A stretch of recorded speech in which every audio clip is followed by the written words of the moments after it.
갈릴리 마을 그 숲속에서 우리 찬양 드리고 강의 시작합니다. 갈릴리 마을 그 숲속에서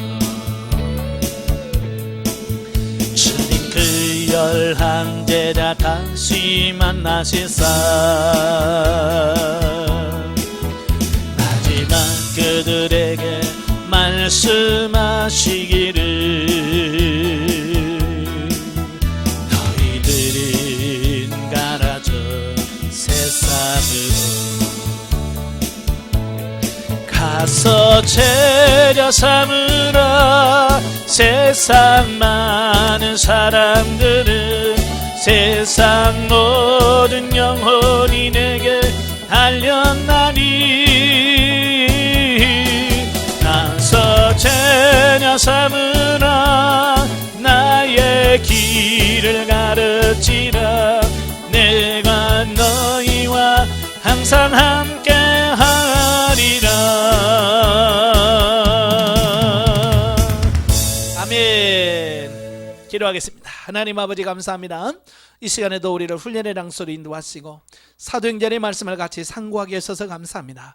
이 말씀을 나눌 때 성령께서 우리 지각을 열으셔서 깨달아지는 역사가 있도록 도와주옵소서. 예수님의 이름으로 감사하며 기도합나이다. 아멘. 예, 이 시간에는 371페이지입니다. 사도행전 25장인데요 25장은 신임 총독 베스도와 헤롯 아그리파 앞에서의 재판에 대한 말씀입니다. 1절부터 12절까지 보면 베스도 앞에서의 바울의 변론. 그러니까 바울이 벨릭스의 후임으로 온 베스도 총독에게 재판을 받게 되는 배경과 바울이 왜 가이사에게 상소를 하게 되는가 라고는 그 배경을 잘 소개를 하고 있어요.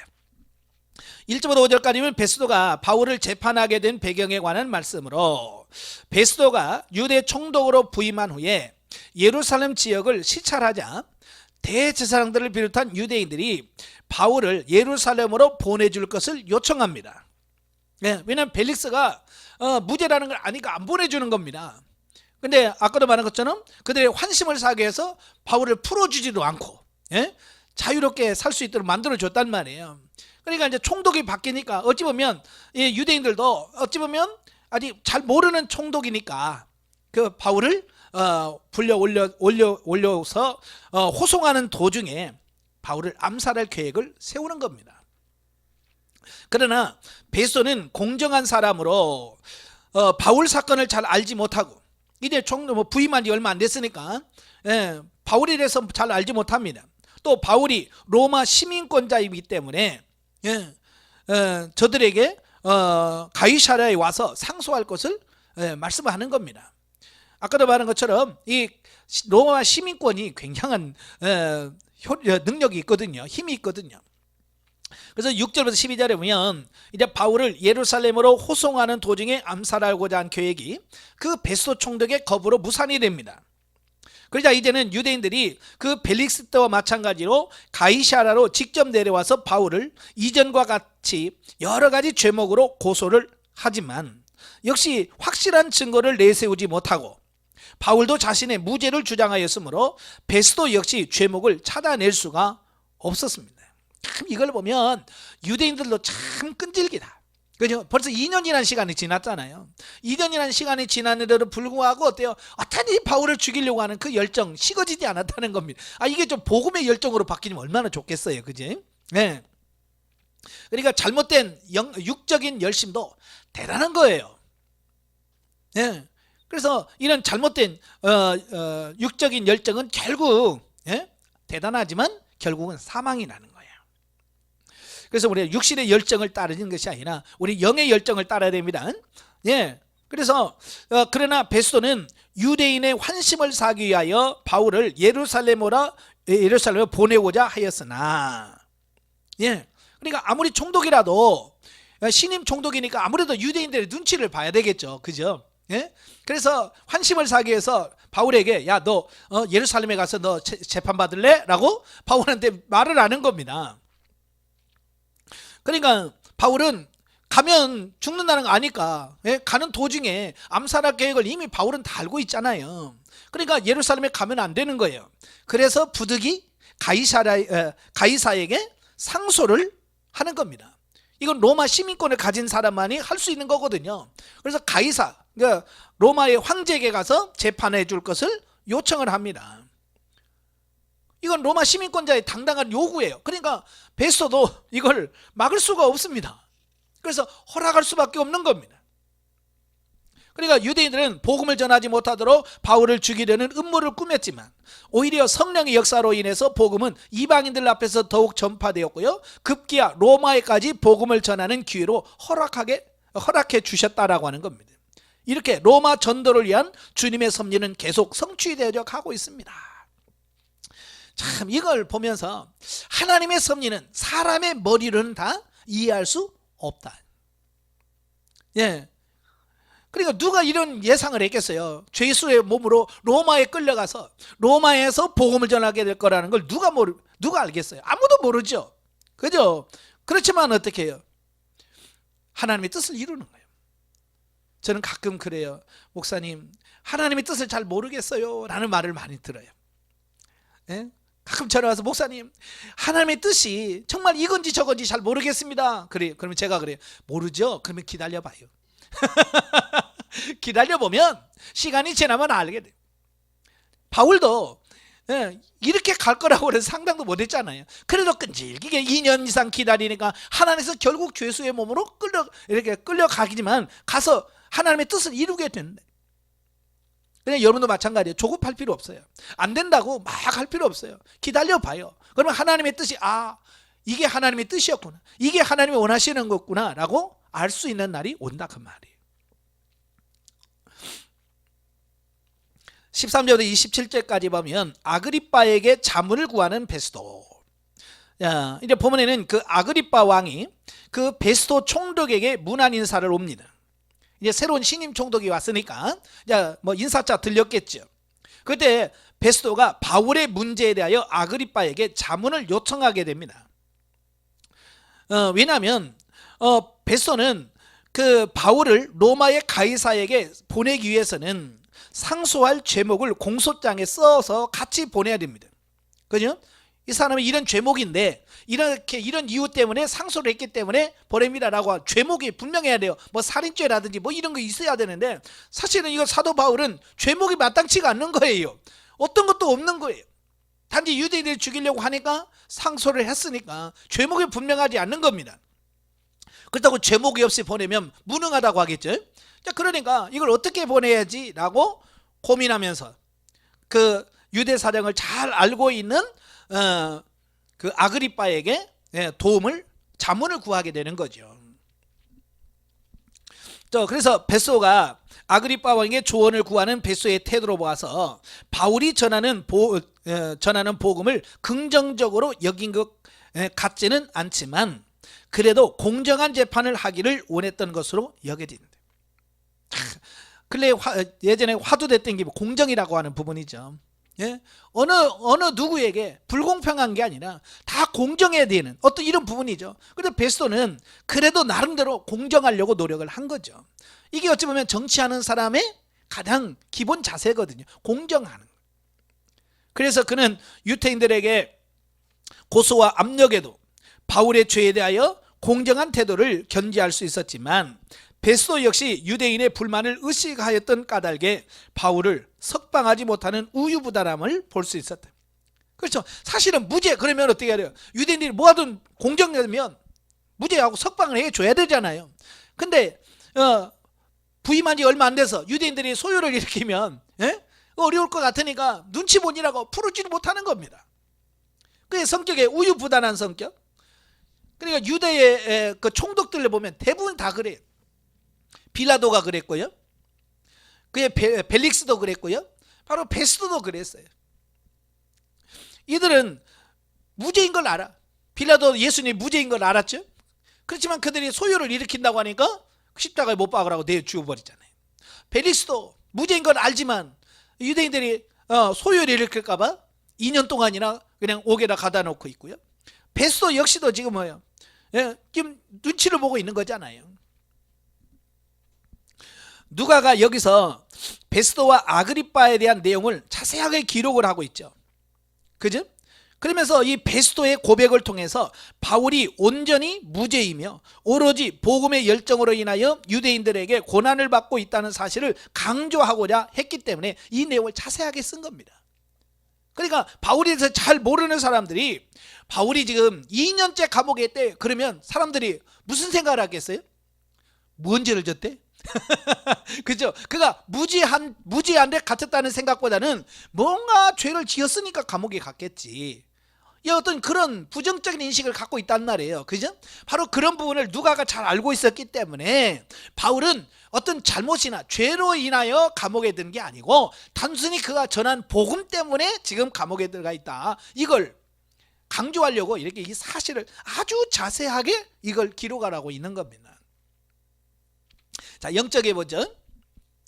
바울은 가이사에게 상소함으로써 로마에 가서 복음을 전하는 계기를 얻게 됩니다. 바울을 살해하려는 음모가 있었지만 계략을 흩으시고 이방인 통치자도 하나님의 도구로 사용하셔서 바울을 로마로 보내고자 하시는 하나님의 계획을 이루어 가신다라고 하는 겁니다. 예. 그러니까 유대인들이 바울을 해하려고 하니까 하나님께서는 그 바울을 가장 안전하게 로마로 갈 수 있는 길이 뭘까? 그건 뭐예요? 로마 군인들의 호송을 받는 보디가드죠. 지켜주는 겁니다. 그러니까 로마 군인들이 바울을 끌고 가니까 바울을 죽이려고 시도를 못하는 겁니다. 그죠? 이 하나님의 계획이 이런 거예요. 만약에 이 베스도가 바울을 풀어줬다. 그러면 풀어주는 그 순간 유대인들이 벌떼같이 달려들어서 사도 바울을 죽일 수도 있습니다. 그죠? 2년 동안에 기다렸으니까 얼마나 기회를 보겠습니까? 몇 월 며칠 날 바울이 석방된다 그랬으면 아마 유대인들이 아마 앞에 딱 진치고 있었을 거예요. 그러니까 하나님께서는 그 로마 군인들 보디가드로 삼아서 바울을 안전하게 로마까지 딱 호송하는 일을 맡기신 거예요. 이게 하나님이 하신 거예요. 이게 기가 막힌 거죠. 그래서 하나님은 당신의 뜻을 이루기 위하여 악인도 들어 쓰신다. 따라서 우리가 어떤 억울한 일을 만나든지 하나님의 선한 일이 이루어질 것을 믿고 처해진 상황에서 하나님의 뜻을 살피고 모든 일에 흠이 없도록 순종해야 할 것이다. 그랬을 때 바울과 같이 도덕적인 수준을 초월하여 진리로 살면서 하나님 앞에서 인정받는 자가 될 것이다. 우리가 지향하는 영적 수준은 도덕적인 인격 수양인이 되는 것이 아니라 진리로 세워져서 말씀대로 살 수 있는 자가 되는 것이다. 예. 우리도 하나님께서 우리를 이렇게 이끌어 가실 거예요. 자, 26장은 이제 바울의 헤롯 아그리빠 앞에서의 변론과 바울의 무죄 판정 및 로마 압송 결정입니다. 자, 1절부터 23절을 보면 아그리빠 앞에서의 바울의 변론. 이래 바울이 그 베스도와 아그리빠 앞에서 자기 자신을 변론을 하지요. 근데 이 변론을 보면 세련된 언어와 형식으로 구성되어 있습니다. 그래서 기가 막히게 사도 바울은 자기를 변론합니다. 왜냐하면 지금 그 앞에서 자기를 호소하는 유대인들이 있어요, 없어요? 없어요. 그냥 단지 베스도와 아그리빠 앞에서 자기의 무죄를 주장하는 거니까 그렇게 할 수밖에 그렇게 할 수 있었죠. 자, 1절부터 3절은 아그리빠 왕은 베스도에게 신문의 권한을 위임받아서 바울에게 변론을 요청하고 이에 바울은 베스도가 잘 알지 못하였던 문제들까지도 아그리빠는 정확하게 이해될 수 있었으므로 그 앞에서의 변론을 다행스럽게 여겼다라고 말합니다. 여기서 말하는 아그리빠는 헤롯 대왕의 손자입니다. 그러니까 헤롯 대왕은 오랫동안 이스라엘을 통치했던 사람이에요. 그죠? 그러니까 3대째 계속 지금 이스라엘 통치하고 있으니까 어찌 보면 이스라엘의 속사정을 누구보다도 잘 알고 있는 사람이라고 할 수 있겠죠. 예. 그러니까 아그리빠는 3대째 계속 유대인의 왕으로 있으니까 잘 알고 있지만 이 베스도는 그냥 갑자기 부임받은 사람으로서 뭐 이스라엘 상황이라든지 또 이스라엘 문화에 대해서 잘 모르는 거예요. 그러니까 바울이 이야기를 해도 못 알아먹는 거예요. 예. 그렇지만 아그리빠는 너무 잘 알고 있기 때문에 바울이 나는 당신 앞에서 나를 변론할 수 있는 것을 참 다행으로 생각한다라고 말하잖아요. 그래서 바울은 자신을 미심쩍어하던 베스도에게 자신의 무지함을 아그리빠를 통해서 확실히 입증할 수 있게 됩니다. 4절부터 22절까지 보면 이제 바울의 변론 내용입니다. 네. 첫째, 4절부터 12절에서 바울은 자신이 유대교인이었을 때를 회상하면서 자신을 철저한 유대교의 바리새인으로 하나님을 열심으로 섬겼으며 나사렛 예수를 대적하여 복음을 핍박하던 자였음을 고백한 후, 그러니까 예수님을 만나기 전에 내가 이런 삶을 살았습니다 라고 하는 부분을 말하는 겁니다. 우리도 간증할 때 제일 먼저 하는 게 뭐예요? 내가 예수 믿기 전에, 내가 예수 믿기 전에 이런 삶을 살았습니다. 또 영성훈련 받고 나서는 뭐예요? 내가 영성훈련 받기 전에는 이렇게 살았습니다. 먼저 그걸 얘기해야 되잖아요. 마찬가지로 사울도 그 얘기를 하는 겁니다. 그러다가 자기가 이제 회심하게 된 배경, 다메섹의 상황을 이야기하죠. 다메섹 회심 사건을 언급하고 있는데, 이것이 바울이 이방 선교의 전기를 이루는 결정적인 사건이었기 때문에 바울은 간증을 할 때마다 계속 다메섹에서 예수님 만난 사건을 이야기할 수밖에 없어요. 왜? 그 사건이 자기 되게 만든, 그러니까 바울 되게 만든 사건이 바로 다메섹 사건이기 때문에 그렇습니다. 두 번째, 13절부터 22절에 보면 자신이 이방 선교를 위하여 택함받은 자임을 변론합니다. 자신이 다메섹 도상에서 예수 그리스도를 만나 이방 선교의 사명을 부여받고 복음을 전파하다가 유대인들의 핍박을 받게 된 것임을 고백합니다. 자, 이 변론에서 바울은 유달라가 아니라 유달리 이스라엘의 조상들과 선지자 그리고 메시아에 대한 언급을 많이 하는데, 이는 아마도 유대인의 풍습과 역사를 잘 알고 있는 아그리빠 왕을 의식한 의도적인 것으로 보인다. 조금 전에 말했죠. 3대째 이스라엘 왕으로 있으니까 얼마나 유대인의 풍습이야 이걸 잘 알겠습니까? 그죠? 물론 혈통적으로는 유대인이 아니죠. 이두메 족속입니다. 그럼에도 불구하고 오래 살다 보면 그 이스라엘에 대한 풍속이라든지 이런 걸 다 알고 있단 말이죠. 그래서 복음과 자신의 사명이 하나님에게로서 나온 것이므로 자신도 하나님을 동일하게 섬기고 있으며 유대인들의 고소대로 이단이나 성전을 모독한 자가 아니라고 하는 사실을 항변하고 있는 겁니다. 따라서 유대인들의 고소가 결국은 조상들이 전해준 말씀과 구약의 예언을 믿기 거부하는 유대인들의 완악한 마음에서 나온 것임을 강조합니다. 즉 바울은 자신의 복음이 전혀 새로운 것이 아니며 이미 모세 이전부터 약속되었고 성취된 언약의 복음임을 변론하면서 자기가 유대교의 전통과 배치되지 않고 있음을 보여주려고 노력했다라고 하는 겁니다. 네. 그러니까 유대인들이 자신을 이단으로 몰아서 죽이려는 것이 잘못이라고 하는 점을 아그리빠에게 변론하고 있는 거죠. 23절은 바울이 행한 변론의 핵심이며 기독교의 핵심이기도 한 메시아이신 예수 그리스도의 죽음과 부활을 통하여 구원이 이루어졌고요. 이 구원은 이스라엘과 이방인에게 동등하게 전파되어야 된다라고 하는 것을 강조하고 있습니다. 그런데요, 이 바울이 지금 자기 자신을 변론하고 있는데 이 변론 내용을 잘 들여다보면 지금 자기가 무죄라고 하는 것을 변론하는 차원을 뛰어넘어서 아그리빠하고 베스도에게 뭘 하고 있습니까? 지금 예수 그리스도의 복음을 전파하고 있는 거예요. 자기를 변론하는 것 같지만 지금 베스도와 아그리빠에게 예수 그리스도를 전하고 이 복음을 믿어야 된다, 그래 당신도 구원받는다라고 복음을 선포하고 있다는 거예요. 참, 여러분 같으면 어떻게 하겠어요? 우리 같으면 어떻게 할 것 같아요? 지금 여기서 잘 보이면 무죄로도 풀려날 수도 있단 말이에요. 그런데 바울은 거기에 관심이 없어. 풀려나는 데 관심이 있는 게 아니라 어떻게 하면 이들에게 복음을 전할까? 그렇죠? 어떻게 하면 이들에게 복음을 전할까? 바로 그걸 기회를 삼았다고 말이에요. 그래서 나중에 사도 바울이 디모데에게 그러잖아요. 때를 얻든지 못 얻든지 복음을 전파해라. 그 말씀을 하셨던 것은 사도 바울이 자신이 그랬거든요.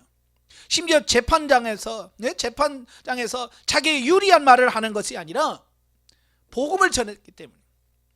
그래서 우리는 어떤 기회든지 어떤 기회가 되든지 우리는 복음을 전할 수는 기회로 삼으셔야 돼요. 아시겠죠? 우리 목회자들은 결혼식 주례도 할 수 있고요, 장례식장에서 장례할 수도 있고요. 또 뭐 성도 애기들 100일이다 뭐 돌이다 그래서 그런 데 가서 말씀을 전할 기회가 있잖아요. 그죠? 그럴 때 그 말씀을 전할 수 있는 기회가 된다면 우리는 뭐 해야 돼요? 그걸 복음 전하는 기회로 삼으셔야 돼요. 제일 복음 전하기가 좋은 데가 장례식장이에요. 장례식장은 정말로 천국에 대한 소망을 주고 그 천국을 가려면 우리가 예수 그리스도를 믿어야 된다라고 저는 가장 복음 전하기가 좋은 데가 어디냐면 장례식장이에요. 아무도 반론 제기하지 않습니다. 나가지도 않아요. 얼마나 엄숙합니까? 그죠? 거기서 예수 그리스도를 전해야 돼요. 예? 자, 26장 24절부터 32절에 보면 바울의 무죄 증명과 로마 이송 결정이 나옵니다. 그 바울의 변론을 듣고 나서 이 아그리빠에 의해서 무죄다, 죄가 없다. 이건 뭘 말합니까? 아까도 말했죠. 바울이 그 감옥에 갇힌 것은 자기 자신의 어떤 죄와 이것 때문인 것이 아니라 오직 순수한 복음 때문이다. 그래서 바울은 무죄다. 누가 증명해 주는 거예요? 그때 당시에 통치자인 아그리빠의 입에서, 그러니까 바울 스스로가 난 죄가 없어가 아니라 공식적인 그런 재판 장소에서 무죄를 선언하고 있다는 거, 이게 중요한 거예요. 오늘날도 그러죠. 많은 사람들이요 재판 받고 나서 감옥에 끌려가면서도 뭐라고 그래? 억울하다, 나는 무죄다 그러잖아요. 아무도 그 말을 안 들어줍니다. 왜? 공식적으로 재판소에서 너는 죄 징역 몇 년이라고 때리면 이미 그건 끝난 거예요. 공식적으로 뭐예요? 그건 이제 형이 인정되는 거거든요. 어쩌면 여기서 아그리빠가 무죄, 이건 무죄인 거예요. 자, 24절부터 25절에 보면 바울의 변론을 들은 베스도의 반응으로서 베스도는 그 바울의 학문적이고 논리적인 변증과 복음에 대한 신앙적인 결단을 듣고 그가 많은 학문으로 인하여 미친 것이라고 단정을 합니다. 특히 부활을 얘기할 때 너는 네가 공부를 너무 많이 해서 너 미쳤구나 이제 그러거든요. 우리도 어렸을 때 보면 이 정신지체 장애를 갖고 있는 분이 있었어요. 다 어른들이 뭐냐면 제가 그렇게 학교 다닐 때 똑똑했는데 어느 날 갑자기 미쳤다고 늘 책 들고 다니고 공부하다가 미쳤다고 하는 말을 저도 들으면서 자랐거든요. 바로 이제 베스도가 그런 거예요. 바울이 지금 그렇게 막 복음에 열정을 해서 지금 재판장 앞에서도 복음을 전하는 열정을 보고 저거 미쳤구나 저거 이렇게 볼 수 있을 만큼, 그러니까 바울의 열정을 볼 수 있고 베스도의 영적 무감각, 무능, 영적인 어떤 그런 부분을 볼 수 있겠죠. 사실 헬라의 합리적인 사고방식을 지닌 베스도에게는 죽은 자의 부활과 같은 이 신화 같은 이야기를 믿으라고 하면 믿겠습니까? 못 믿죠. 그러니까 결국은 뭐야? 그걸 믿으려고 하지 않고 너 정신병자구나, 너 미쳤구나, 이렇게밖에 평가를 할 수 없다는 거죠. 사실 영적 분별력이 없는 불신자들에게 예수 그리스도의 복음을 전하는 이들이 미친 것으로 보이는 것이 당연하다. 그죠?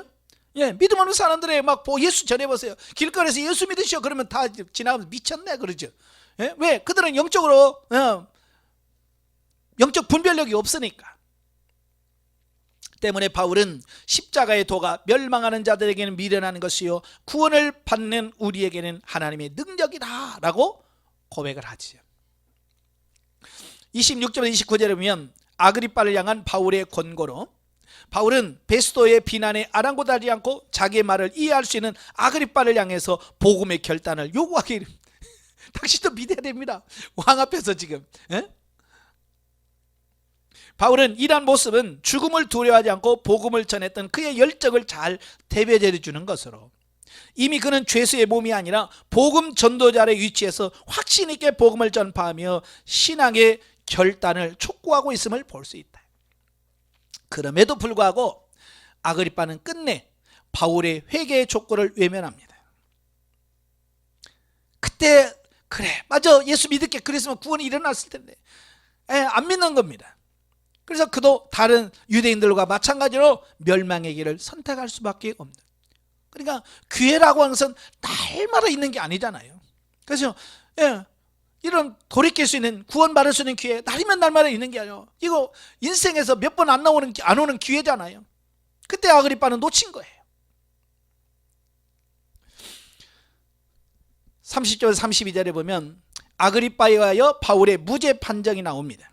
즉 아그리빠와 베스도는 비록 복음을 영접하지는 않았으나 바울의 확고한 신앙이 결코 죄가 되지 않음을 인정하게 됩니다.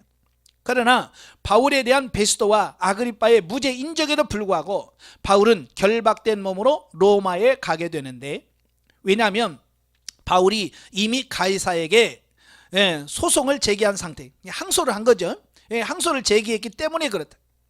물론 바울은 상소를 취함으로써 놓일 수도 있었다. 그죠? 자기가 한 게 때문에 나 상소 안 할래요 그러면 이미 무죄로 선포됐기 때문에 그가 무죄로 통해서 석방될 수 있는 기회가 있었습니다.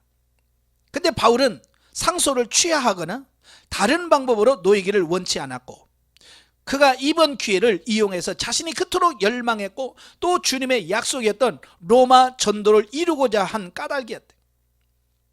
그리고 바울도 기도하면서 자기 자신이 가장 안전하게 로마로 갈 수 있는 길이 뭘까 고민했겠죠. 그죠? 자기가 무죄라는 걸 이미 베스도와 아그리빠를 통해서 선언받았기 때문에 로마에 가서도 어떻게 무죄가 될 거라는 확신이 있었던 거죠. 그죠?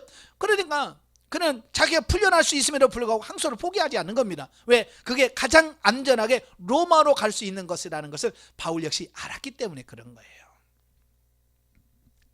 또한 주님의 약속이었던 로마 전도를 이루고자 한 까닭이다. 결국 그는 그의 소원대로 로마 전도의 수건을 달성하게 됩니다. 자, 영적에 봅시다. 자, 본문에는 바울이 로마로 떠나기 직전에 로마인과 유대인 앞에서 진리의 핵심을 증거하는 내용이 나옵니다. 베스도 총독은 바울이 전하는 복음을 들어도 영적인 귀가 열리지 않았으므로 바울을 미친 자로 간주합니다. 이거 들을 귀가 있어야 돼요. 들을 귀가 없으면요 아무리 복음을 전하고 뭘 해도요 알아들을 수가 없습니다. 영의 귀가 열린다는 게 얼마나 큰 복인지 여러분 늘 기도하십시오. 하나님 우리의 귀를 열어 들을 수 있게 해주세요. 이처럼 자신의 지식과 자존심을 버리지 않는 한 우리는 복음의 비밀을 영적으로 밝히 깨달아 알 수가 없다.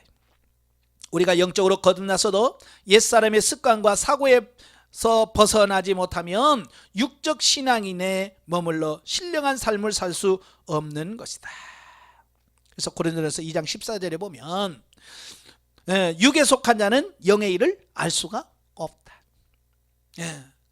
육에 속한 자는 영적인 것을 알 수 없다는 거예요. 영적인 것을 알려면 영에 속한 사람이 먼저 돼야 된다. 그 얘기를 하고 있는 겁니다. 자, 27장으로 갑니다.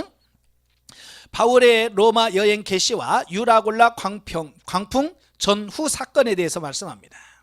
1절부터 8절 바울의 로마 여행 시작. 본장에 드디어 이제 바울이 그토록 가기를 열망했던 로마로 떠나는 모습이 소개되어지고 있습니다.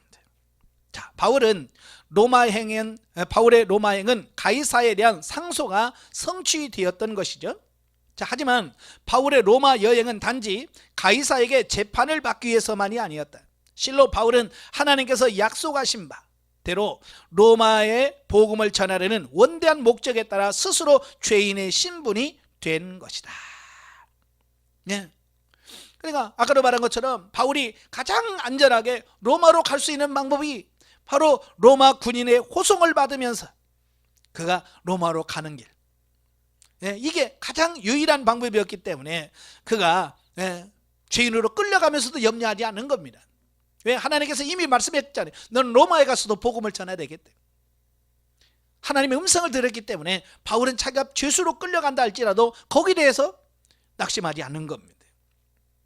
그래서 보면은 로마 여행의 서론의 부분으로서 가이사랴에서 그레데까지의 행적으로 바울은 백부장 율리오의 책임 아래 다른 제수 몇 사람과 함께 가이사랴에서 배를 탄 후 시돈을 거쳐 구브로 해안을 통과하여 루기아의 무라성에 이릅니다. 그리고 그곳에서 다시 알렉산드리아를 출발해서 이탈리아로 가는 배를 갈아타고 그레데 섬의 미항이라고 하는 곳에 도착하게 되죠. 자, 9절부터 26절까지 보면 광풍 속에서의 하나님의 보호 약속. 자, 본문에서 바울을 이제 호송하던 배가 바울의 충고를 무시하고 항해를 계속하다가 유라굴라라고 하는 광풍을 만나 위기에 처하는 장면이 소개되어지고 있습니다. 그러니까 바울이 탄 배는요, 어려운 항해 끝에 그레데의 미항이라는 곳에 정박할 수 있었습니다. 시기적으로 유대인의 절기인 대속죄일이 훨씬 지난 때로 이때는 겨울철입니다. 우리도 그러잖아요. 계절에 따라서 바람의 방향이 달라져요. 그죠? 그러니까 이 방향이 굉장히 중요한 거거든요. 그래서 바울은 그의 항해 경험을 들어서 지금 항해하는 것은 위험하므로 그냥 미항에서 겨울을 나기로 주장을 합니다. 자, 사실 당시의 선박으로는 겨울철에 지중해를 항해한다고 하는 것은 매우 위험한 일이었습니다. 왜냐하면 겨울철의 지중해에는 강한 북동풍이 불 뿐만 아니라 태풍이 자주 발생하여 당시와 같은 선박은 조난을 당하거나 파손될 가능성이 컸기 때문이 그렇습니다. 지금은 바람의 방향과 상관없이 기계를 돌려서 엔진의 힘으로 가니까요, 바람의 영향을 거의 받지 않습니다. 그러나 예전에는 범선이에요. 범선이라는 것은 하얀 천을 이렇게 둘러서 바람을 타고 가는 배거든요. 그러니까 이 바람 방향이 굉장히 중요한 겁니다. 그러니까 바람을 거슬려서 간다는 것, 이게 안 되는 거예요. 지금은 엔진의 힘으로 바람을 거슬려서 가지만 옛날에는 이 바람을 거슬려 간다는 게 쉽지 않은 거예요. 예, 근데 문제는 뭐냐면 이 미항이라고 하는 작은 항구에서 많은 사람이 겨울을 나기에는 적합하지 않다는 게 문제예요. 바울이 기도하면서 깨달았잖아요. 이번 여기서 쉬어야 된다, 겨울은 여기서 나야 된다라고 해서 말했지만 현실적으로 미항은 많은 사람들이 머물기는 아주 좁은 곳이에요. 그래서 결정권은 누가 있느냐? 백부장에게 있는 거예요. 백부장에 의해서 가라 마라, 가지 마라 그러면 안 갈 수 있습니다. 자, 그런데 바로 이 백부장이 누구 말을 들을까? 죄수의 말을 들을까요? 선장과 선주의 말을 들을까요? 여러분 같은 누구 말 듣겠어요? 당연히 선장과 선주의 말을 듣겠죠. 그래서 이 백부장이 선주들의 말을 듣고 베닉스라고 하는 곳에 가서 좀 넓고 편한 데 가서 우리가 겨울 보내고 그 다음에 가자라고 결정을 하게 되는 겁니다. 그래서 그들이 처음에 이제 배를 타고 갑니다. 근데 처음에는 바람의 방향이 있어서 매우 순조로운 것처럼 느껴졌어요. 그런데 얼마 가지 못해서 유라굴로라고 하는 광풍을 만나게 됩니다. 그래서 선장을 비롯하여 배에 탄 모든 사람들이 무려 14일이라고 하는 오랜 기간을 풍랑과 사투를 벌여야만 했고 배는 거의 파선 지경까지 이르게 되어집니다. 그들은 하나님의 사람 바울의 충고를 무시하고 인간의 세상적 안목과 정욕에 따라 당장의 편의와 실리를 추구하다가 낭패를 당하고 만 것이다. 자, 그러니까 우리는 누구의 말을 들을까? 누구의 말에 귀를 기울이냐에 따라서 이렇게 달라지는 겁니다. 그래서 항상 우리가 어떤 말을 들을 때에 그 말만 들으면 되지 않고요, 그 말 속에 숨겨진 하나님의 의도가 뭔지를 정확하게 들으셔야 돼요. 그래서 사람의 말을 들어야 되죠. 그죠? 그렇지만 분별할 줄 알아야 돼요. 사람들이 우리에게 말을 할 때는 보면요, 남 얘기하는 것처럼 하면서 자기 얘기를 다 하는 겁니다. 그러니까 이런 거예요. 어느 집사님이 이런 말 하는데요, 근데 사실은 자기 얘기야. 자기가 하고 싶은 이야기를 누구 이름을 빌어서 이야기하는 게 너무 많거든요. 그러니까 그 말을 고지고대로 들으면 안 될 때가 많아요. 심지어 저도 이제 예전에 부교육자가 많을 때 보면 나는 하지도 않은 말을 이 전도사가 다른 집사님, 권사님 하면서 목사님이 하라고 그랬어요 라고 말하는 경우가 많아요. 나는 그렇게 하라고 하지도 않으려고, 왜냐하면 자기들이 말하면 안 들을 것 같으니까 담임 목사 나를 파는 거예요. 그럼 나중에 와서 목사님 이래라고 했어요? 라고 물으면 나는 했다고 할 수도 없고 안 할 수도 없고, 내가 안 했으니까 했다고 할 수도 없잖아요. 그렇다고 해서 내가 안 했다고 하면 또 그 전도사는 뭐가 돼? 참 그래서 난감할 때가 가끔 있었거든요. 참 그래서 사람의 말을 잘 분별하셔야 돼요. 자, 그와 같이 인생의 여정에 있어서도 순간의 세상적 쾌락과 안락을 찾고자 우리 인생의 참 선장과 인도자 되시는 예수 그리스도의 복음을 무시하고 자신들의 안목대로 행하는 자는 이와 같이 낭패를 당하게 될 것이라 라고 하는 사실을 여기서 보여주고 있습니다. 여러분이 타고 있는 배의 선장은 누굽니까? 예수 그리스도예요.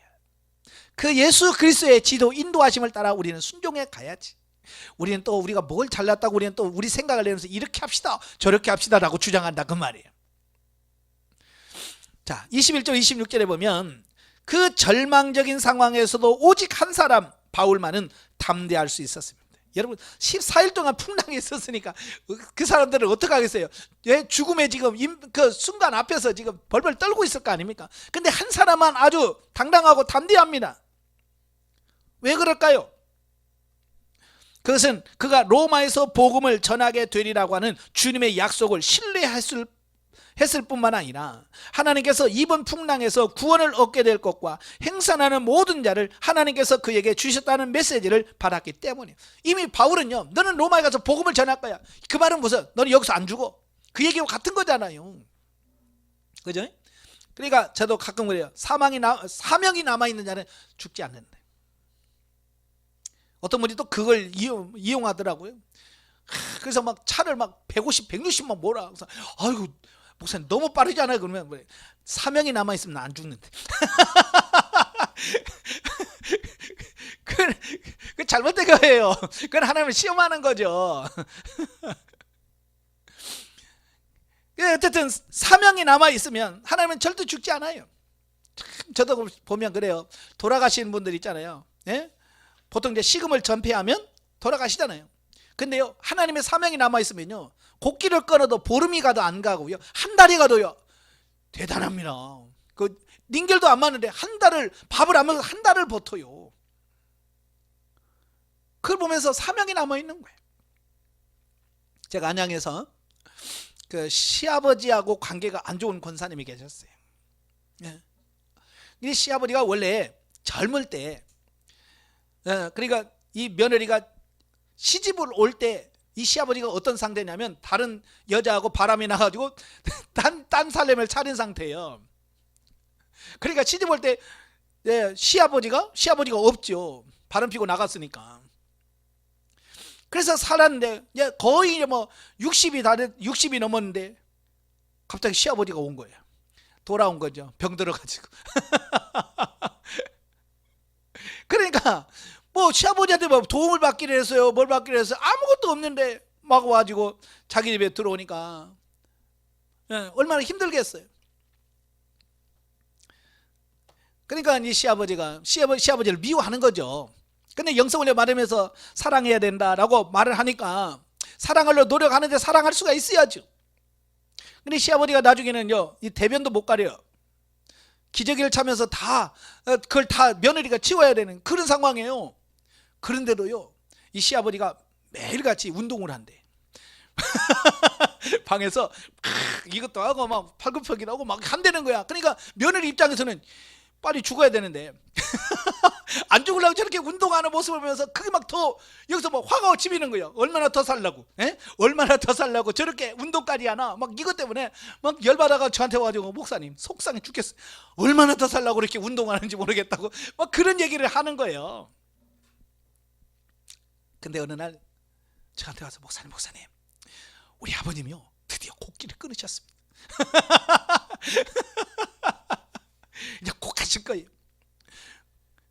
아무것도 안 드시는데 보름이 가도 안 돌아가시는 거예요, 이분이. 그러니까 이분이 서서 걱정이 되는 거예요. 왜 안 가셔? 보통 일주일에 간다는데, 열흘이면 간다는데 왜 안 가시지? 보름이 지났는데. 그러니까 보름 지나서 저한테 왔어요. 목사님 왜 안 가시는 거예요? 제가 그랬죠. 사명이 남아있어요. 그게 뭔 줄 알아요? 권사님과 그 관계를 풀어야 됩니다. 그 관계를 풀어야 가시지, 그 관계 안 풀면 안 가실걸요? 제가 그랬어요. 그러니까 이 권사님이 심각하게 받아들여요. 그래서 집에 가서 얼마나 미웠겠어요. 해준 것 없이 나중에 와서 그 수발을 다 해야 되고 그 마음속에 울분이 얼마나 많았겠어요. 분노가 얼마나 많았겠어요. 근데 영성훈련을 받고 나니까 어때요? 가서 손을 잡고 아버님 죄송합니다 하면서 사죄를 하고, 정신도 거의 없죠 뭐. 근데 그 손을 잡고 미안하다고 회개하고, 네, 그 관계를 풀고 나니까 돌아가신 거예요. 자, 그런 걸 보면서 저는 그래요. 야, 돌아가시는 분도 사명 있으면 고깃거리도 안 돌아가신다. 자, 그걸 저는 손수 제가 경험을 통해서 깨달은 거예요. 네. 그래서 여러분도 사명을 다할 수 있기를 바라요. 예. 자, 바울은 이 사실에 절망에 빠진 사람들을 알려서 그들을 위로하고 격려했는데, 이러한 구원의 선포는 배 안에 있는 사람들에게는 구원의 소망을 주었을 것이고, 바울의 권고를 무시하고 항해를 떠났다가 풍랑을 만난 백부장을 비롯한 선장과 선주들에게는 바울을 크게 신뢰하는 계기가 되었습니다. 그죠? 봐라, 내 말 듣고 그때 출발 안 했으면 얼마나 이거 좋았겠냐. 내 말 안 듣고 이렇게 와가지고 이렇게 풍랑을 만났잖냐. 그러니까 전부 다 뭐겠어요? 맞아. 아이고, 그때 말 들을 걸. 다 그러면서 이제 바울을 크게 보는, 예? 이게 하나님의 역사예요. 그 하나님이 하신 거예요. 그래서 하나님이 바울을 높여주시는 겁니다.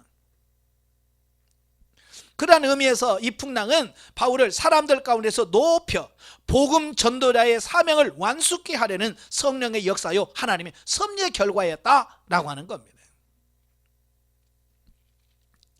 하나님이 하셔야 돼. 이렇게 하나님이 27절 44절까지 보면 광풍에서의 구원, 바울의 탁월한 활약과 바울로 인하여 배 안에 있는 모든 사람이 극적으로 구원받게 된 사실을 강조하고 있습니다. 그러니까 풍랑을 만난 지 14일, 열나흘째가 되어서 된 밤입니다. 비로소 풍랑의 배가 이끌려서 결국 멜리데라고 하는 섬 부근에 다다랐습니다. 그러니까 이 선원들은 계속 바다의 물 깊이를 재는 거잖아요. 왜? 그러다가 어떤 섬이나 이런 데 도착해서 배가 깨질 수 있거든요. 그래서 이렇게 배를 물을 깊이를 재는데, 이들은 직감적으로 어디에 가까웠다는, 왜냐하면 계속 얕아지니까, 그러니까 그들이 그걸 깨닫고 자기들만 살겠다라고 구명정으로 타고 도망갈 생각을 하고 있는 겁니다. 그런데 바울은 그걸 이미 다 알고 있잖아요. 그들이 도망가면 안 된다는 거. 왜냐하면 배에는 그 사공들이 있어야 되잖아요. 그죠? 그래야 배를 어떻게 할 수 있잖아요. 그래서 백부장한테 말하죠. 저들이 지금 배를 타고 도망가려고 하니까 배를 빨리 저거 구명정을 없애버려라. 그때부터 이제 백부장은 누구 말을 들어요?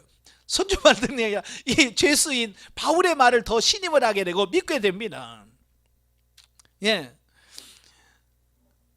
자, 여기서 나온 게 영적 리더십이라는 거예요. 영적 리더십. 가끔 보면 그래요.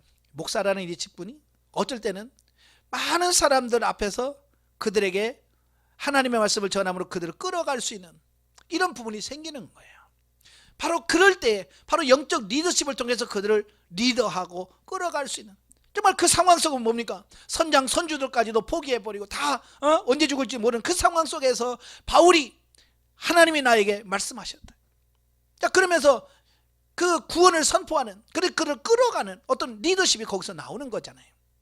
어찌 보면 목회자들은 그런 고난 속에서 진정 뭐가 나타나? 영적 리더십이 나타날 수 있다는 거예요. 그래서 우리는 고난 중에 하나님 우리를 들어 쓰실 그런 부분이 있기 때문에 그 고난 속에서도 기도하면서 하나님 어떻게 나를 쓰기를 원하십니까? 라고 하나님께 기도하면서 그 순간을 하나님을 위해서 사용되는 일꾼이 되어야 됩니다.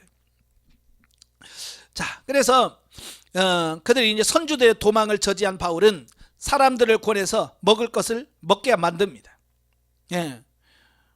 비록 바울은 죄수의 몸이지만 많은 사람을 위로하고 권면함으로써 하나님과 함께하는 자에게는 결코 두려움이 없으며 진정한 평안과 안정이 있음을 증거하고 있습니다. 우리도 고난 중에 이 바울 같은 이런 영적 리더십을 발휘하는 여러분들이 되셔야 됩니다. 네. 그래서 고난 중에 보면 우리 목회자들이 거기서 하나님을 의지하면서 다 편안해지는 어떤 이런 부분이 생겨야 되는데, 올 때는 막 더 소란을 피울 때가 많아요. 그죠? 겁이 많아가지고 그러니까 성도들이 도리어 아이고 목사님 왜 이렇게 겁이 많아요? 그런 말을 듣는단 말이에요. 이건 뭐예요? 영적 리더십이 없다는 얘기예요. 똑같은 어려운 상황에서 우리는 하나님을 믿는 그 의지하는 그 신뢰하는 믿음 안에서 우리는 안정을 취할 수 있는 그런 믿음이 있어야 돼요. 결국 날이 새자 육지에 무사히 상륙함으로써 모두 구원을 얻게 됩니다. 그런데 여기서 우리가 주목해야 될 것은 바울에 대한 백부장의 호의란 말이에요. 이 사건을 통해서 완전히 백부장은 바울을 바라보는 눈이 달라져 버린 거예요. 그죠? 즉 날이 새자 사람들이 배를 육지에 대기 시작했는데 배가 두 물이 합쳐지는 곳으로 잘못 빠져들어서 배는 파손되었기에 군사들은 죄수들이 도망칠 것을 염려해서 모두 죽이려고 합니다. 이건 그때 당시 로마법에 의하면 이렇게 호송하던 죄수가 도망가면 그 죄수가 당할 벌을 이 호송하는 이 사람이 책임을 지는 거예요. 그러니까 중범죄자들이 지금 포송되는 거거든요. 그죠? 그러니까 이러다가 하나라도 놓치면 그들의 죄를 다 져야 되니까 이 죄수들 입장에서는 이 사람 다 도망치려고 해서 우리가 죽였다라고 하면 죄가 없어지니까, 그죠? 이 죽이기를 원하는 겁니다. 그러나 백부장은 그러면 바울도 죽여야 되잖아요. 그죠? 그래서 바울을 살리기 위해서 꾀를 냅니다. 그래서 수영할 줄 아는 사람 먼저 보내서 거기서 지키기 하고, 그 다음에 죄수들 다 하고, 그래서 다 안전하게 다 건너갈 수 있도록 막아놨다라는 거예요. 그러니까 이 백부장도 베스도의 말을 통해서 야는 죄가 없는데 이렇게 상소해서 이렇게 끌려가는 거야 미리 들었을 거 아니에요. 그죠? 책임자니까. 자, 그런 부분도 있고 이런 경험들을 통해서 이 백부장은 일반 사람과 다른 특별한 사람이구나 라고 하는 인식을 갖게 되어진 거죠. 물론 백부장의 이러한 호의는 긍정적으로 로마 전도를 위해 바울을 계속적으로 인도하시는 성령의 역사로 말미암는 것임은 두말할 나위가 없다. 그러니까 이 모든 것을 역사하신 분이 누구냐? 성령님이셨다. 그 얘기를 하고 있는 겁니다. 자, 마지막 28장입니다. 28장은 바울의 멜리데 섬에서 체류 기간 중에 이적들과 멜리데에서 로마까지의 여정 및 바울의 로마 사역을 요약한 내용이 28장입니다. 자, 1절부터 10절까지 보면 멜리데 섬에서 두 이적에 대한 말씀을 합니다. 그러니까 바울이 로마에 도착하기 전에 배가 파선해서 멜리데라고 하는 섬에서 겨울 나기까지 약 3개월 동안을 머물고 있는 동안에서 발생한 사건입니다. 1절부터 6절에 보면 바울이 독사에 물렸으나 죽지 않는 사건이 기록되어 있어요. 이게 두 가지 이적 중에 하나예요. 원래 이제 멜리데 섬 원주민들이 조난당한 바울 일행을 따뜻하게 해주기 위해서 불을 피워주었거든요. 지금 겨울철이잖아요. 그러니까 얼마나 물속에 빠져서 나왔으니 얼마나 추웠겠어요. 그러니까 그들을 위해서 나무에다가 불을 피워놓고 그들의 몸을 녹이도록 했다는 거죠. 그런데 바울이 불에 나뭇가지를 갖다 올려놓았을 때 나뭇가지 사이에 있던 뱀이 불의 뜨거움으로 인하여 뛰어나와서 바울의 손을 문 것이다 라고 하는 겁니다. 참, 여기 보면 바울도 이제 나이도 어지간히 먹었고요. 그죠? 자, 그래요. 가만히 있어도 될 나이인데 어때요? 어찌든 추워서 이렇게 하는 사람 섬기려고 나뭇가지를 갖다가 불을 피워서 더 따뜻하게 해주려고 나뭇가지를 들고 가서 불을 놓는데 이 뱀이 뜨거운 불에 들어가니까 놀래가지고 뛰어나오면서 바울의 손을 물어버린 거예요. 그러니까 이 뱀이 손에 물고 있는 거죠. 그러니까 바울은 아무렇지도 않게 그냥 뱀을 불에랑 이렇게 탁 떨쳐버리는 겁니다. 그러니까 섬 사람들이 보니까 어때요? 분명히 뱀이 물었잖아요. 그죠? 그러니까 죽을 것이다. 그래서 이 멜리데 사람들이 뭐라고 말하냐면 이 사람은 틀림없이 필경 살인죄를 지어서 신의 징벌을 받는다라고 생각합니다. 그러니까 어떻게 풍랑에서는 살아나왔지만 역시 신은 정의로워서 이 살인자를 죽이는구나, 이렇게 판단하는 거예요. 그러니까 왜냐하면 인과응보 사상에 너무 익숙해 있기 때문에 모든 것을 그렇게 해석을 할 수밖에 없는 거죠. 그래서 이 언제 죽나, 언제 죽나라고 바울을 바라보고 있는 겁니다. 왜 그랬을까요? 그 뱀의 독을 알잖아요. 그 멜리데 사람들은 그 뱀이 어떤 뱀인지 알잖아요. 그리고 수많은 사람들이 그 뱀에 물려서 죽는 걸 봤던 사람들이에요. 그러니까 바울이 언제 죽나 이렇게 보는 거예요. 근데 안 죽는 거예요. 그러니까 이상히 여기면서 뭐라고 하냐면, 야, 이건 신 아니야? 왜요? 왜 신이라고 생각했을까요? 예, 안 죽으니까. 그죠? 사람 같으면 이거 죽어야 되는데 안 죽는 거예요. 그러니까 이번에는 바울을 신으로 오해하기 시작합니다. 예전에 루스드라에 갔을 때 바울과 바나바가 그 안진뱅이를 고쳐주었으니까 그 사람들이 뭐라고 그랬어요? 야, 이 신이 현현했다. 그래가지고 바울에게 제사 드리려고 막 하잖아요. 여기도 똑같아. 예? 안 죽으니까 야, 이건 신이 아니고는 이럴 수가 없다. 그래서 마치 그를 신으로 오해를 합니다. 근데 바울은 거기서 또 복음을 전합니다. 예. 그 기회를 통해서 내가 신이어서가 아니라 하나님이 나를 지켜, 믿는 자에게는 뱀을 집으며 무슨 독을 마실지라도 해를 받지 않는다고 하는 그 하나님의 말씀의 성취다. 그래서 그 기회를 또 하나님의 말씀을 전하는, 하나님의 복음을 전하는 증거의 호기로 삼은, 하여간 바울은 기회만 있으면 예수 그리스도와 복음을 전하는 거예요. 예. 그러니까 복음 전하기에 어찌보면 준비된 사람이라고 볼 수 있겠죠. 예. 우리도 좀 이런 준비된 사람이 되면 좋겠습니다. 7절에 10절에서는 보면 바울이 그 열병과 이질에 걸린 보블리오의 부친을 치유한 사건으로서, 이 보블리오는 멜리데 원주민의 대표였고 원주민들에게 지대한 영향력을 미치는 인물이었다. 그러니까 그 멜리데라는 섬의 최고의 지도자, 추장과 같은 존재죠. 예. 바로 그런 지도자가 있는데 그 사람의 이름이 보블리오입니다. 근데 그 보블리오의 부친이 마침 열병에 걸려 있는 거예요. 예나 지금이나 열병은 굉장히 무섭습니다. 예. 예, 열병에 걸리게 되면 수많은 사람이 죽기도 하고요. 예, 열병으로 시력을 잃기도 하고 청각을 잃기도 하고, 이 열병은 굉장히 무서운 병이에요. 그러니까 지금 그의 아버지가 열병에 걸려 있단 말이에요. 그때 바울이 기도함으로 그 아버지의 열병을 치유해 주었습니다. 그뿐만 아니라 그 섬의 많은 사람들이 다른 사람들에게 치유를 해줍니다. 그러니까 이 원주민들이 그만까지 신이었다라고 믿었던 그 바울이 전한 그 복음을 받아들이기 시작합니다. 예.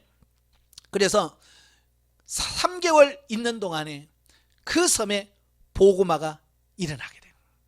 참 하나님의 역사, 성령님의 역사는 대단합니다.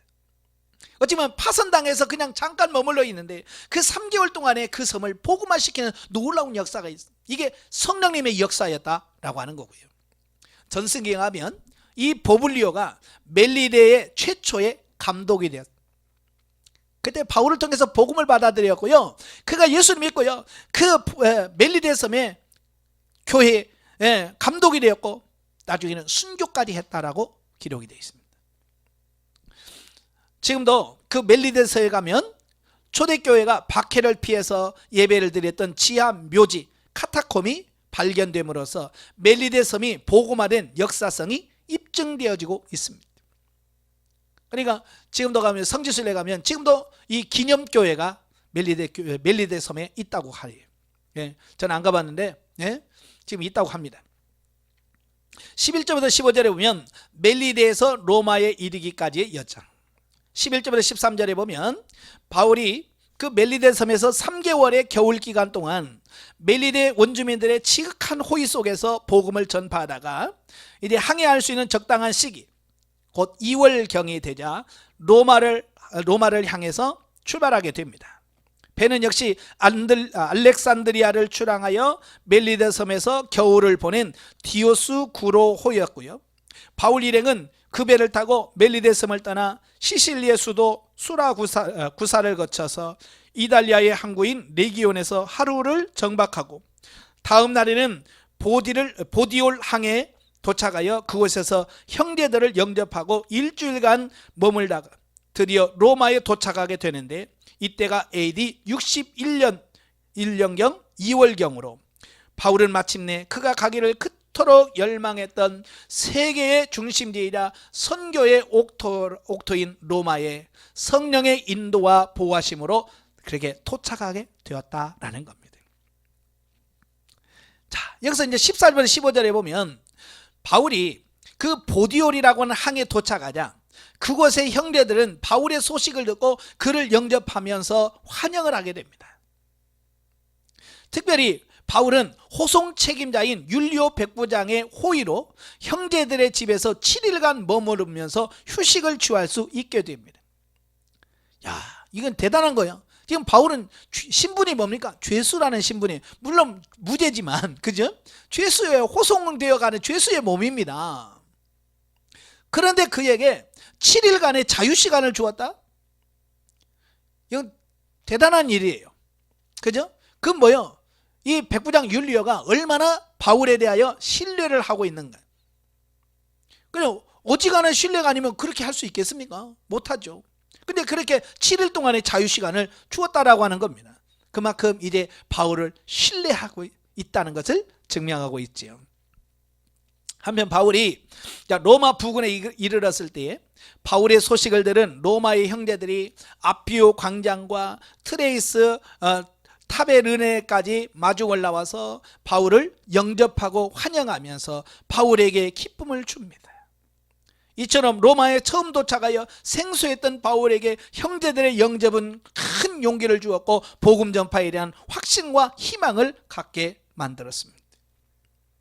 바울이 고난과 역경을 처하여 실망하고 낙심할 때가 되면 주님은 친히 또한 형제들을 통해서 위로와 평안을 주어 복음의 소망을 갖게 하였는데 이제 로마에서도 바울이 형제들을 통하여 위로와 도움을 받을 수 있도록 인도하신 것이다. 아멘. 참 하나님의 역사는 그래요. 힘들고 어려울 때 되면 하나님께서 뭐요? 꼭 돕는 자를 통해서 역사를 하지요.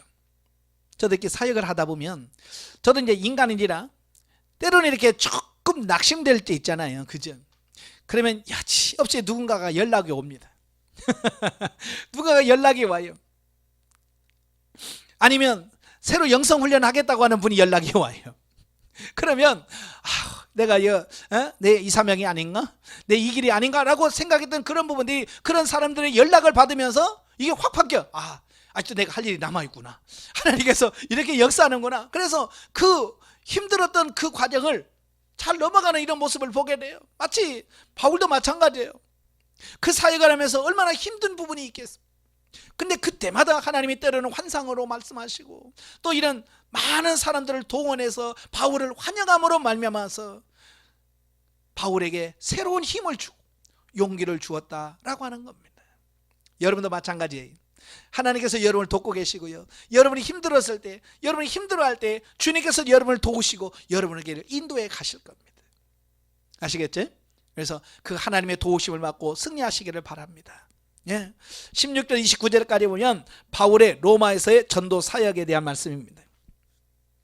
자, 보면은 바울이 비록 결박된 몸이었지만 하나님 앞에서는 선교사의 자격으로 로마의 복음을 전하는 장면을 소개하고 있습니다. 자, 16절 22절까지 보면 첫째, 바울이 로마의 유대인들을 초청하여서 그가 로마에까지 오게 된 배경을 설명하는 장면입니다. 자, 바울은 미결수의 몸이었지만 로마 시민권을 가지고 있었던 까닭에 재판이 시작되기까지 비교적 많은 자유가 허용되었습니다. 그래서 그는 셋집에 구류되기는 하였으나 다른 사람들과 자유로이 접할 수 있게 되었는데 자신의 선교 정책에 따라서 유대인들에게 먼저 하나님의 복음을 전하고자 했다라고 하는 겁니다. 그러니까 여기서 1차 로마 감옥에 갇힌 것은 우리가 생각하는 그런 감옥이 아니라 요즘으로 말하면 가택연금 상태라고 보시면 돼요. 어떤 집 안에서 자유롭게 행할 수 있지만 집 밖으로 못 나가는 어떤 그런 연금 상태라고 보는 겁니다. 그래서 그런 자유롭게 사람들을 나갈 수는 없지만 사람들을 불러올 수 있잖아요. 그래서 유대인들을 불러오. 그리고 그들에게 복음을 전합니다. 그래서 먼저 로마에서 그 유대인 중에서 지도자급에 있는 사람들을 초빙을 합니다. 그래서 그들에게 자신이 죄인이 된 이유와 상황에 대하여 소상히 설명하게 됩니다. 그러니까 유대인이 로마로 압송되어 왔다고 하니까 유대인들은 관심이 있겠죠. 얘가 무슨 죄를 졌길래 이렇게 가이사까지 이렇게 상소해서 오게 되나? 큰 죄를 졌나? 라고 하는 그런 생각을 갖고 있을 거 아니에요. 바로 그런 부분에 대해서 바로 설명하고 변론하기 위해서 그들에게 내가 이렇게 된 것은, 그래서 자기 상황을 잘 소개를 하는 겁니다. 그런데 이 로마의 유대인 지도자들은 기독교에 관해서 이미 많은 것을 알고 있었으며 또 예루살렘의 유대인들과는 달리 바울에게 대하여 편견을 갖고 있지 않았다는 겁니다. 그러니까 이미 그들은 로마에 살다 보니까 이방인에 대한 어떤 이런 편견이라든 이런 게 많이 벗겨진 상태라고 볼 수 있겠죠. 그냥 유대에 그냥 예루살렘에 콕 박혀 있는 사람과는 다르겠죠. 그지? 그러니까 열려진 마음으로 바울을 대하니까 그러냐? 라고 바울을 인정하게 되고 받아들이는 겁니다. 단지 바울의 도에 대하여 호기심을 나타내었고 바울이 말한 이스라엘의 소방을 듣고자 했습니다. 바울은 특별히 유대인 지도자를 통해서 자기의 동족에 대한 사랑을 전하고자 하였고 이방 전도의 필요성을 강조하고자 했다는 겁니다. 자, 23절 29절에 보면 바울은 로마의 유대인들이 자기를 찾아올 때에 하나님 나라를 증거하면서 구약의 말씀으로 예수 그리스도께서 메시아이며 구세주이심을 증거하였다. 이때에 유대인들은 상반된 반응을 보였는데 소수의 무리를 제외한 대부분의 유대인들은 복음을 배척합니다. 그래서 바울은 이사야 선지자의 말씀을 인용하면서 구원의 은혜가 복음을 배척하는 유대인들로 인하여 이방인에게 넘어갔음을 증거하여 이방 선교의 당위성을 선포합니다. 자, 그래요. 많은 사람들이 말씀을 들었지만 소수만 사도 바울의 복음을 받아들이고 대다수의 유대인들은 그 말을 받아들이지 않는 겁니다. 왜 안 받아들였을까요? 아까도 말한 것처럼 유대인들이 가지고 있는 선지식, 자기들이 가지고 있는 이 선지식을 깨트리지 못함으로 그들은 복음을 받아들이지 못하게 만든 겁니다. 우리도 이런 선지식이 있다면 그걸 내려놓는 게 중요합니다. 네. 30절 31절에 보면 이래 바울의 로마 사역의 결론에 대한 말씀을 합니다. 자, 보면은 사도행전의 대단원의 결론에 해당되는 부분인데요. 바울이 로마의 셋집에서 계속하여 복음을 전한 일에 전념한 사실로 끝을 맺고 있습니다. 즉 누가는 바울의 로마 감옥 생활이나 그 이후의 생애를 언급하지 않고 단지 바울이 2년 동안에 걸쳐서 셋집에서 복음을 전했다는 사실과 아무도 복음 증거를 금하는 사람이 없었다는 말로 본서를 마무리 짓습니다. 따라서 본서는 복음서나 서신서들과는 달리 결론을 맺고 있지 않음으로써 바울의 선교 행적도 미완성의 형태로 마감하고 있습니다. 이는 본서의 기록 목적이 단지 사도 바울의 전기를 소개하는 데 있는 것이 아니라 복음을 땅끝까지 전하시는 성령님의 사역을 소개하는 것이기 때문입니다. 그러니까 누가 입장에서는 그런 거예요. 바울이 여기서 죽어도 복음이 끝나는 것이 아니라 계속해서 성령의 역사로 말미암아 계속 복음이 전파될 거예요. 그러니까 여기서 결론을 내릴 이유가 없는 거예요. 즉 누가는 예루살렘에서 시작된 복음의 사역이 제국의 중심지인 로마까지 이루어지는 과정을 기록함으로써 본서의 기록 목적은 완수한 겁니다.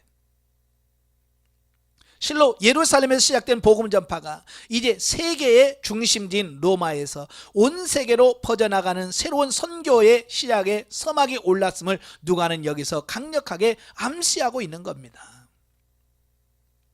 한편 본서에서 로마에 도착한 이후에 바울에 대한 행적이 간단하게 2년 동안 로마의 셋집에서 복음을 전했다고만 소개되어 있지만 다른 서신들을 통해 여러 사실들을 알아볼 수 있는데 AD 61년경에 로마에 도착한 바울은 약 2년간 셋집에서 구류 살면서 자유로이 복음을 전파했고요. 이때에 우리가 잘 아는 에베소서, 빌립보서, 골로새서, 빌레몬서와 같은 옥중 서신을 기록합니다. 참 하나님께서 왜 셋집에서 2년 동안에 살게 하신지 아시겠죠? 바로 이런 서신들을 통해서 로마 전도뿐만 아니라 다른 교회에다가 서신을 통해서 하나님 말씀을 전할 수 있는 기회를 하나님께서 허락하신 것이다. 그리고 디모데와 두기고와 에바브로디도가 위로 방문하였고요. 그 구류 상태에서 석방된 다음에 에베소와 마게도냐와 드로와 그레데, 니고볼리 등으로 전도 여행을 하면서 복음을 증거하였고, 전승에 의하면 서바나까지, 이 서바나는 오늘날 스페인입니다. 지중해 끝부분인 스페인까지 가서 복음을 전했다가 AD 67년 재차 투옥되면서 네로 황제에 의하여 순교를 당했다라고 전승에 기록이 되어 있습니다. 한마디로 바울은 다메섹에서 회심한 이후 예수 그리스도의 참된 사도가 되어서 성령의 사역과 교회의 설립, 성장에 충성을 다한 인생을 보냈다라고 할 것입니다. 바울의 삶을 보면 우리가 너무 부끄러운 게 많아요. 그죠? 참 바울처럼 살고 싶지만 우리가 이렇게 살 수 있을까라고 할 만큼 바울의 삶은 정말 대단한 삶을 살았어요. 우리가 이 바울의 뒤를 이어서 이제 그 사명을 감당해내는 우리가 돼야 되겠죠. 영적에 보겠습니다. 27장 28장에서는 약 2년 동안 사도 바울이 로마에서 복음을 전파하는 내용이 나온다. 바울은 로마에 흩어진 유대인과 이방인에게 복음을 전하게 하여 스스로 메인자가 되었다. 사도 바울은 그 로마의 복음을 전하기 위해서 스스로 죄수의 몸으로 로마까지 간 거예요. 자, 복음 증거되는 과정에서 그에게 많은 고난이 뒤따랐다. 바울은 다메섹 도상에서 주님을 만난 후 많은 훈련 과정을 거치고 나서야 복음과 함께 고난을 받을 수 있는 자로 성숙되었고, 어떤 환경에 처하든지 복음의 영광을 드러낼 수 있는 자가 되었다. 이런 바울의 신앙의 여정은 오늘날 우리가 나아가야 할 믿음의 여정을 보여준다. 복음의 역사는 성령님의 역사다.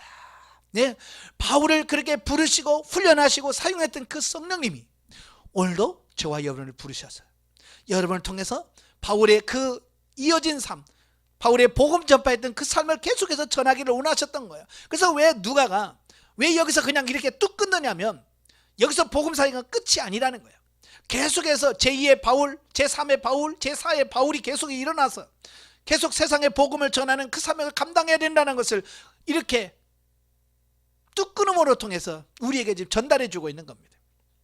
그게 지금 시대를 거쳐서 오늘 저와 여러분에게 왔잖아요. 그래서 하나님이 여러분을 바울의 후계자로서 여러분을 세우셨습니다. 그래서 바울을 통해서 역사하셨던 그 하나님의 역사가 여러분을 통해서 이 시대에 하나님의 교회와 하나님의 나라가 확장되어지는 그 사역이 여러분을 통해서 이루어지길 원하는 것이 바로 이 사도 바울에서, 이 사도행전에서 우리에게 보여주는 겁니다. 그래서 우리가 이제 사도행전의 후서를 여러분의 삶과 사역을 통해서 계속 기록해 가야 됩니다. 아시겠죠? 바울의 뒤를 이어서 우리는 계속해서 성령님과 함께 여러분의 교회를 통해서 이 복음이 전 세계로까지 흘러갈 수 있도록 여러분이 그 사명을 잘 감당해야 된다라고 하는 것을 이 사도행전을 통해서 말씀해 주고 있습니다. 더 기도하시면서 그 맡겨진 사명 잘 감당하시는 여러분 되시기를 주명으로 축원합니다. 기도하겠습니다. 은혜로우신 아버지, 사도 바울의 삶을 보면 그 복음의 뜨거운 열정으로 그는 죽음의 순간까지도 끝까지 복음을 전했습니다. 하나님, 우리도 이 사도 바울의 그 복음에 대한 열정과 뜨거움을 본받게 하옵소서. 그래서 우리의 사역지에서 정말로 최선을 다할 줄 아는 우리들이 되어지게 하옵소서. 사도행전은 비록 끝났습니다만은 우리가 계속에 이어서 사도행전의 후서의 삶을 사는 우리들이 되어지게 하옵소서. 우리들의 사역지에서 계속해서 복음을 전파할 수 있는, 그리고 하나님의 나라를 확장해 갈 수 있는 우리가 다 될 수 있도록 주님 도와 주시옵소서. 예수님의 이름으로 감사하며 기도합나이다. 아멘. 하나님 기도드립니다.